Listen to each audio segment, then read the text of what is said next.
Bueno, tiempo para la literatura y siempre de la mano, todos los martes, de la mano de quién, de Roberto Lastre, nuestro escritor, editor, compañero y amigo de este programa. Ya es su espacio de literatura, que lo hacemos con él. Siempre encantado, Roberto. Que por cierto, vaya propuesta que me haces hoy. Sí, queríamos hablar de Stefan Zweig. Stefan Zweig es un cronista del siglo XX, del principio del siglo XX, con esta obra, El mundo de ayer. El mundo de ayer. El mundo de ayer. Es que en la vez pasada, como hablamos de la vida líquida y de la vida sólida, pues un poco que este libro refleja eso, refleja también esa, cuando ya el mundo empezó a ser líquido. Te das cuenta que este hombre, Stefan Zweig, o Zweig, o como se quiera, como se llame, nació en Viena en el año 1881. Es interesante porque nunca ha habido en la historia de la humanidad un cuarto de siglo más relevante y más trascendental que el último cuarto del siglo XIX. Ah, sí. Aparecieron todos los inventos que después han hecho la vida líquida. Por ejemplo, el teléfono, el motor de combustión interna, los coches, el tren, la moda, cuando empezaron los grandes modistas, Coco Chanel, en fin, y todos a implantar ese estilo de vida. Bueno, ya incluso la fotografía, el cine, bueno, elemental, pero ya empezó a aparecer a finales del siglo XIX, el aeroplano. Es decir, todo lo que nos ha hecho que la velocidad de la vida cambie. Esa es la vida líquida. Estaba ahí en los finales del siglo XIX, ¿no? Y Stefan es uno de los que lo recoge, ¿no? Y Stefan Zweig es un hombre que nace de una familia rica, vive como rico, él lo cuenta aquí, es decir, yo nunca he pasado ninguna necesidad. Y claro, lo que demuestra es cómo en aquella época de apogeo cultural, date cuenta que viene en 1800, los finales del 19 y principios del 20, que es el Art Nouveau, después el Art Deco, pero junto a ello las vanguardias del siglo XX. Es decir, sí. todas las vanguardias. Es decir, hay un mundo ahí de efervescencia, sobre todo en Alemania y en Austria con la pintura.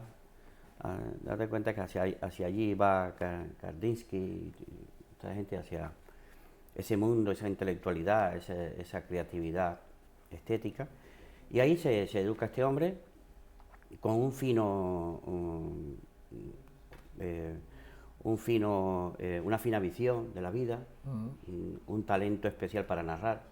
Bueno, hay que decir que fue judío, bueno, que era judío, austriaco, que estuvo exiliado desde el 39 al 41, evidentemente, y que este libro tiene un doble título, porque también se llama Memorias de un europeo. Memorias de un europeo también. Como... Sí, es interesante porque él se decide a escribir sus memorias porque es decir, verifica que todo su mundo, todo su pasado se ha desmoronado. Te das cuenta que era incluso coleccionista de arte, coleccionista de todo, de poesía, de manuscritos, en fin.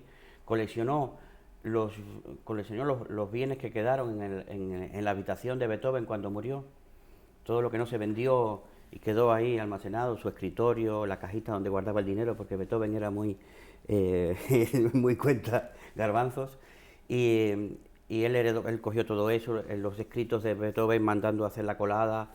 Es decir, cuando él tenía un gran patrimonio cultural, ya llega Hitler a Viena, ocupa Austria, y él entonces pues se deshace de todo su patrimonio.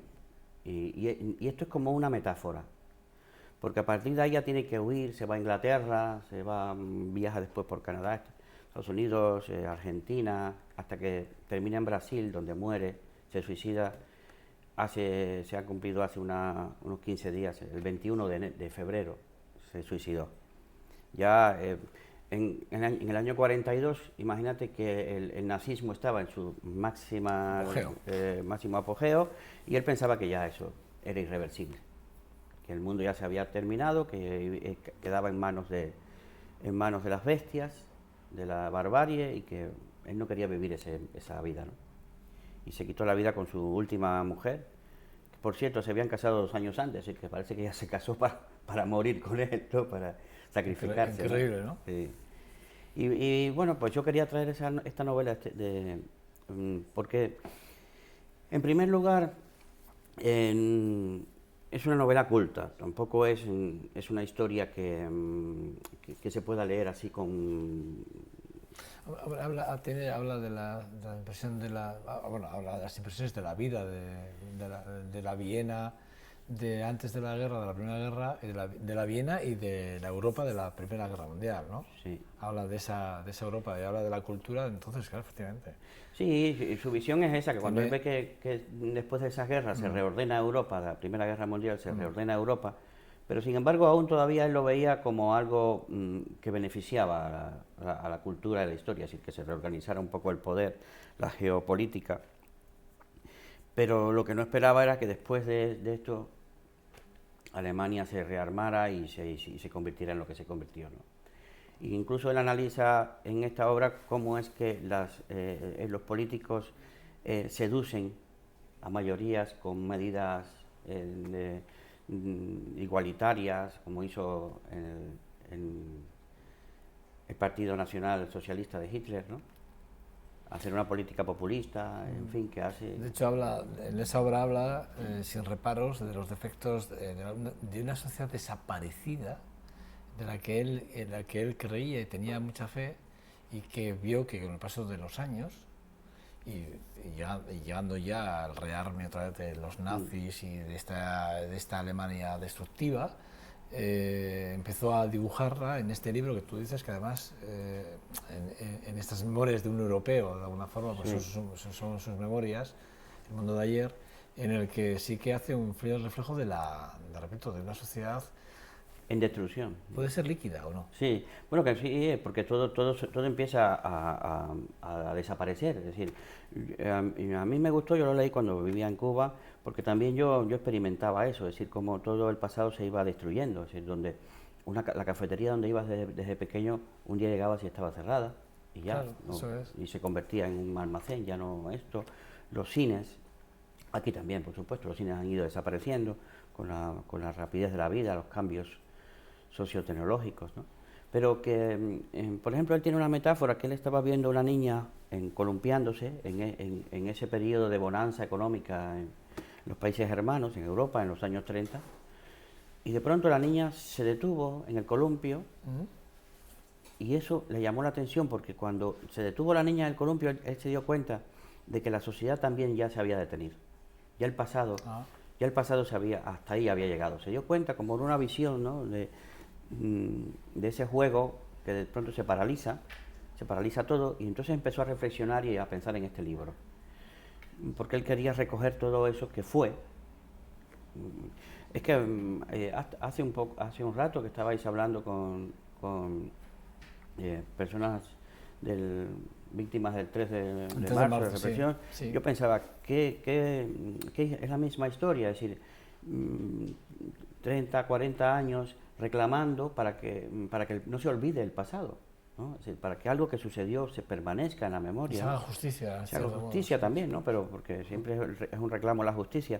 Pero esto también, es decir, me lleva a Stefan Zweig el hecho de que dijo que tenía que escribir esto porque temía que todo iba a desaparecer y nadie se iba a recordar de cómo había sido la vida antes, ¿no? Duro, ¿eh? Sí.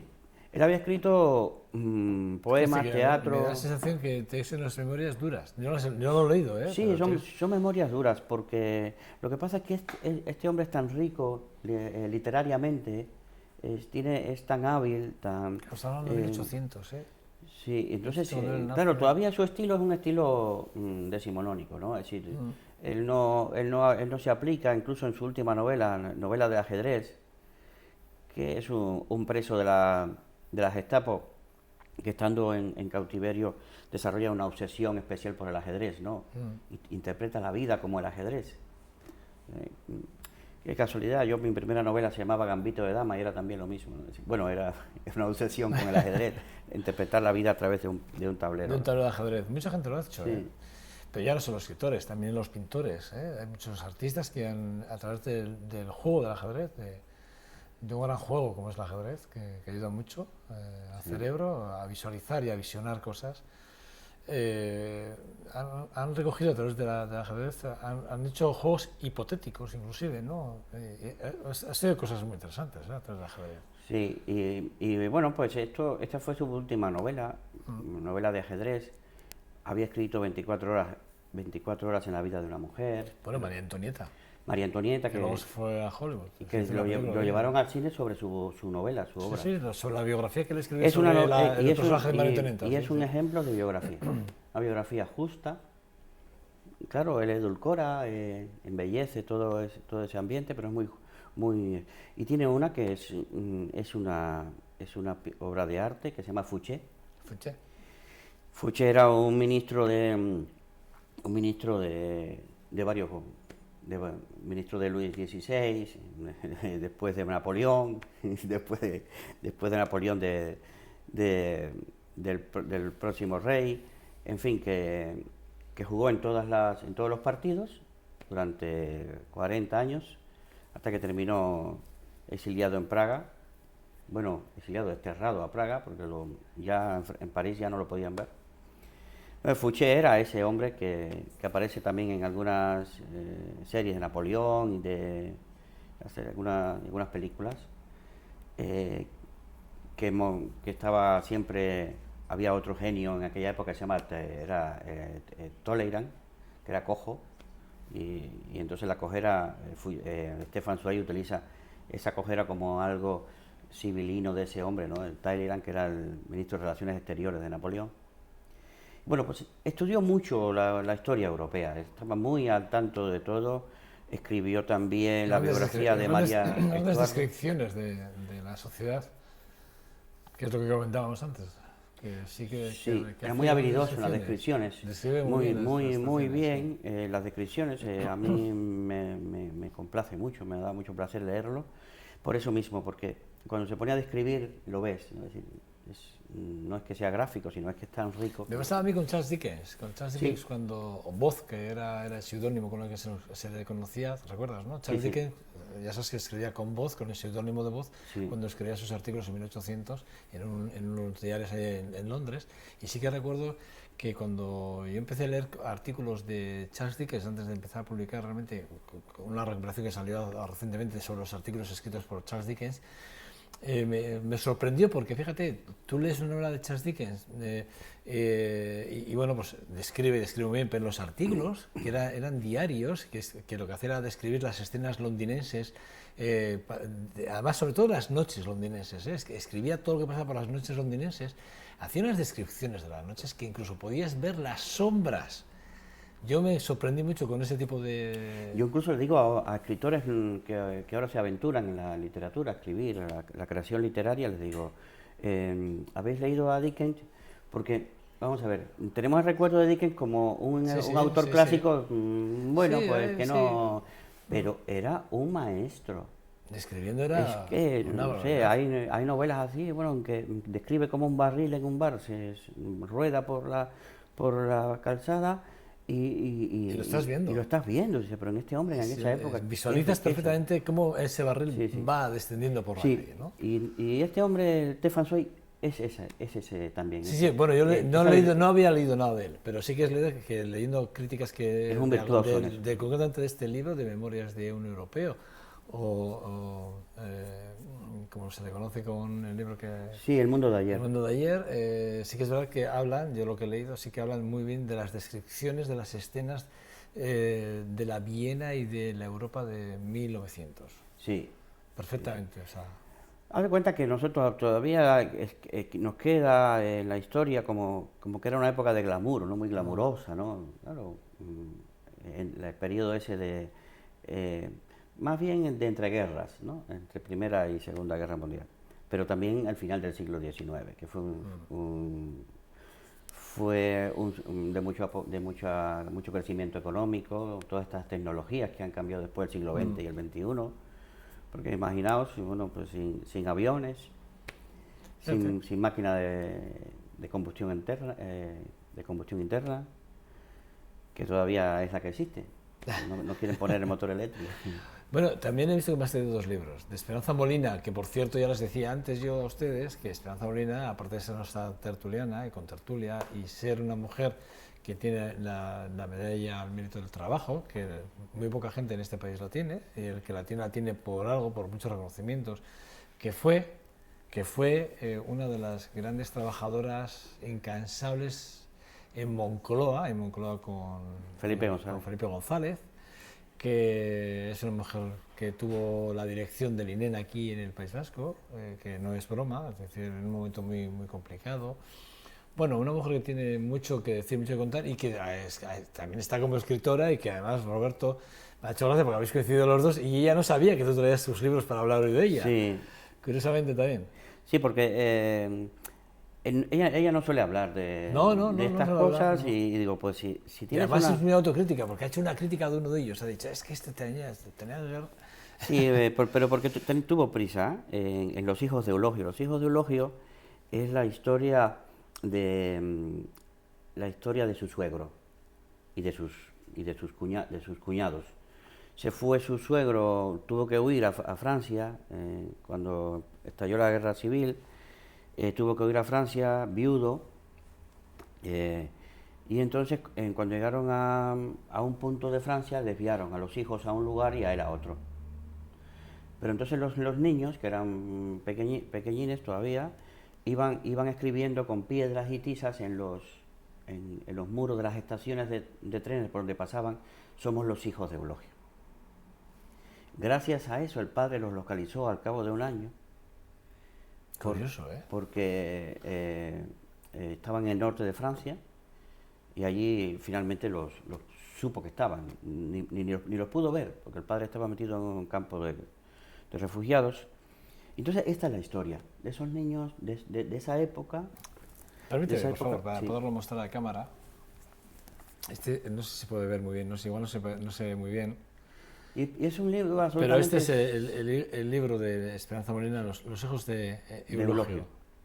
Los hijos de Eulogio. Lo narra un alter ego de Esperanza que se llama Charo Pérez, que es esta, la primera obra de ficción que publicó, Las siete muertes. ¿Qué es un cuento? Son 7 cuentos. Son 7 cuentos, ¿no? Las las 7 muertes de Charo Pérez. Sí. De Esperanza Molina, bueno, aquí tenemos el otro libro. Este es un libro que es muy bonito. Lo vamos ahora a hacer revivir en presentaciones. Aquí a esta cámara, me dicen que lo enfocan, que lo van a enfocar. Ahí tenemos, muy bien. Mi realizadora, Andrea, muy bien. Y todo el equipo de 2.5 Gastes, que hoy tenemos un gran equipo, por cierto. Voy a coger de ellos la cámara, les voy a enfocar yo a ellos. Bueno, este es el libro que está hablando Roberto, y este es el otro libro del que está hablando también ahora Roberto, que es La vida de Eulogio. De Eulogio, que es la vida de su suegro, el suegro de Esperanza Molina, por cierto. Luego para que lo tengan. Muchas gracias al equipo. Pues sí, que quería traerlo por eso, porque mencionarlo, porque queremos hacer ahora, como en este mes de marzo, como un revival, ¿no?, de estos libros, hacer unas nuevas presentaciones en librerías para que... Bueno, pues yo te ofrezco que podamos traerle a Esperanza, mira, autores que tienes tú en tu editorial, para que el público de Gasteiz y de Álava pues conozca a los autores que tú, además, con los cuales tú trabajas y a los cuales les das la oportunidad de poder publicar, como es en el caso de Esperanza. Sí, que son libros además que después la crítica les ha apoyado bastante. Los hijos de Eulogio ha tenido muy buena crítica, el anterior también, Las siete muertes de Charo Pérez. Y lo que pasa es que es la literatura de minorías, ¿no? Porque aunque ahora está de moda mucho la autobiografía. Esta novela puede ser ahora de nuevo releída.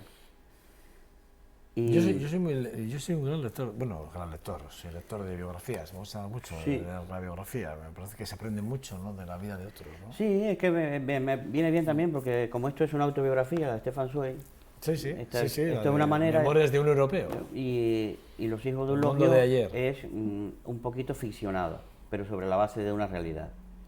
Ficcionado en el sentido de que aparece un personaje que no existe en la realidad, que es la que está investigando, que al final es Esperanza Molina desdoblada, ¿no?, es un narrador subjetivo y objetivo que está ahí metido, indagando el pasado de su propia familia política. Y esto, pues, hay que escribir para que no se vaya las cosas, ¿no? Siempre no hay que escribir. O luchar, como hacen esto de la asociación del 3 de marzo. Que es nada. Seguir luchando porque el pasado vamos a ver, hay una construcción del olvido. Eso es real, es tendenciosa, es una conspiración, pero siempre hay una construcción del olvido, ¿no? Sí, sí, entonces, sí. No hace gracia como lo has descrito, ¿eh? Sí, porque construcción del olvido. Sí, porque es intencionada. Yo creo que nosotros queremos recordar siempre lo que nos agrada, lo que no nos agrada no. Entonces hay muchas cosas desagradables. No para mí mismo, pero la construcción del olvido, fíjate, o del recuerdo, que incluso podría ser del recuerdo, ¿no? Del olvido del recuerdo, ¿no? Si me lo permites, ¿eh? Sí, sí. A mí se me antoja que es difícil, ¿eh? Porque, bueno, no sé, yo en mi caso, a mí creo que todo lo que puede ser también doloroso en un momento determinado me ha aportado en mi vida, ¿no? Me ha hecho crecer de alguna forma, ¿no? Y me ha hecho ver también otras cosas que igual en las cuales no me hubiese fijado nunca si no hubiese sido por ese error o por esa mala situación o por ese mal momento, ¿no? Te hace crecer, ¿no? De alguna forma, ¿no? Es lógico, pero a nivel social sí existe la construcción del olvido. Mira, no sé, pasó lo del Prestige, hubo un escándalo enorme y 20 historias y eso después ha pasado al olvido. El Holocausto no pasó al olvido porque se escribió y porque se hizo testimonio de eso. Y hubo bastante autobiografía y biografía. De la manera negra, mira que se ha escrito cosas, ¿eh? Sí, pero por eso, que si no se escribe y si no se graba, pasa eso al olvido. Incluso escribiéndola hay que estar redescubriendo, porque también hasta lo que queda sedimentado se pasa un velo de olvido, ¿no? Y yo creo que cuando alguien dijo, no importa si vives más tiempo o menos, lo importante es si lo has sabido contar.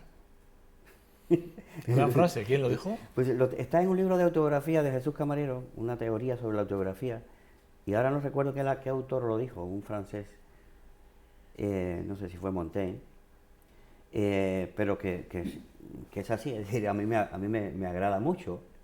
Si me da lo mismo si vivo más o menos, si lo sé contar, lo dejo contado, ¿no? Si lo dejo contado. Hay que narrarlo, hay que de alguna manera grabarlo, guardarlo, porque es tu vida, ¿no? Y se supone que esa vida existe para que esté ahí, deje su producto, ¿no? Roberto,